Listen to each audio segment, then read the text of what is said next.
Anyways, what am I doing here? Klan problems. Oh, Jesus Christ.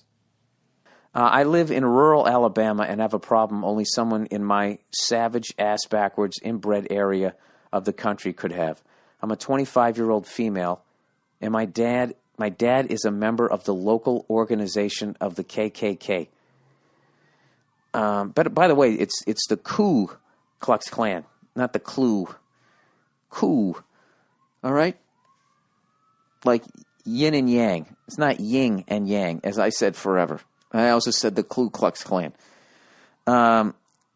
Anyways, he's a member of the local organization of the Ku Klux Klan.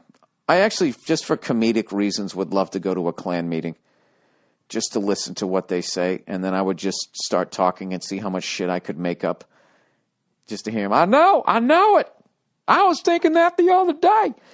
A full racist, slur-spewing white supremacist. That's what her dad is. I have a 6-year-old daughter that I had after a one-night stand. So the child is half Mexican, half white. Gee, I wonder how that happened. You rebelled against your dad. Look at that. You attract what you fear. My dad, her grandfather, treats her terribly. Not with like physical abuse or anything, but horrible name-calling, taunting. In quotes, go back to Mexico, you wetback. He says that to a 6-year-old, to a fucking 6-year-old girl. I like that go back to Mexico when the kid was born here. Even though she doesn't really understand what they are saying to her, it tears me up inside every time I take her to a gathering with them and subject her to this treatment. I really wish I could just disown them. That was going to be my suggestion. Move to another part of America that is actually civilized and wouldn't care about this, but I can't pull myself away from the fact that it is my father and we're supposed to love each other, especially with the family-centered society we have here in the South. But I feel like I'm being very selfish subjecting my daughter to this horrible abuse because I'm too weak to leave. What do you think I should do? First of all, you should stop being so hard on yourself. You can't pick who your parents are. And, you're not being weak because that is your dad and you're going to love him.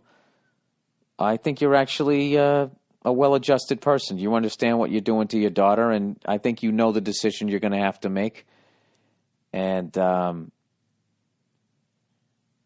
don't know. I guess to make yourself feel better, I would try to give this guy another chance before he goes off to his Klan meeting, when he's got the sheet on but not the hood, right as he's putting it on. Just be like, hey, Dad, can I talk to you for a second? And he just lifts up the sheet like, what's that?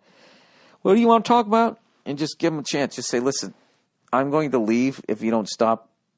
Fuck that. He's not going to stop. You got to leave. You should just leave and then Skype with him. Would that be the thing to do? What a fucking horrible... I can't believe that there's still the Klan. You know what I mean? This fucking... That's got to seem so surreal to be that. That's like... being in the Klan, it's like wearing a powdered wig. It's like, you still doing that? They got hair plugs. Anyways, something that actually depresses the shit out of me. I'm sorry that you're going through that, but I got to be honest with you.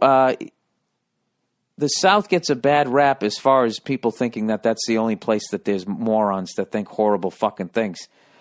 Look at some of the shit that was said about Muslims, the Muslim religion anyways, after what happened in France by people who weren't in the South. These are people who actually were journalists, went to college and all of that type of shit. So, I don't know.